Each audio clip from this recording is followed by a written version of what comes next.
శ్రీశ్రీ గారి వర్ధంతి సందర్భంగా ఆయన్ని తలపిస్తూ నేను స్వీయ గీతాన్ని ఆలపిస్తాను.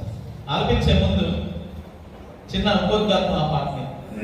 శతాబ్ద కవిగా వెలుగొందిన ఓ మహాకవి శ్రీశ్రీ, నీ కవితాక్షర వరవడితో కవన రంగాన నేటి యువత రంగం కదమ సింగాలై జలపాతం గురువడిలా కదం తొక్కుతూ కదలు సాగిన నాడే ఉరకలెత్తే నవతరంగా ఉద్భవిస్తుంది ఈ జగం.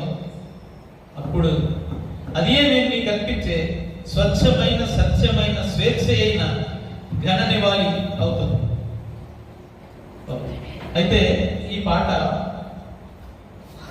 అల్లూరి సీతారామరాజు మన్యం ప్రజలను ఉద్దేశిస్తూ వారిని ఉత్తేజపరచడం కోసం తెలుగు వీర లేవరా దీక్షభూమి సాగరా అని పాట పాడారు. ఆ పాటని రాసిన శ్రీశ్రీ గారు.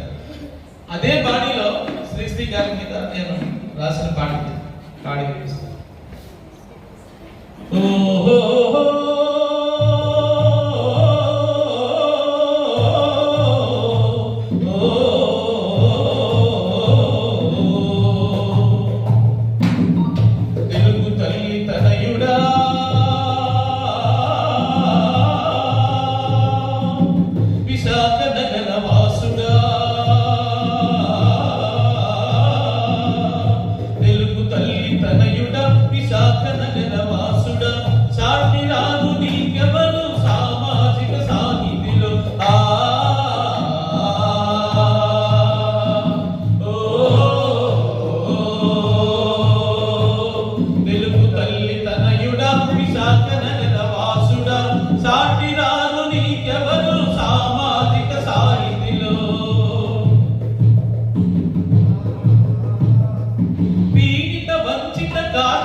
శ్రామికులింకెందరో నీ గలంలో సిరాగ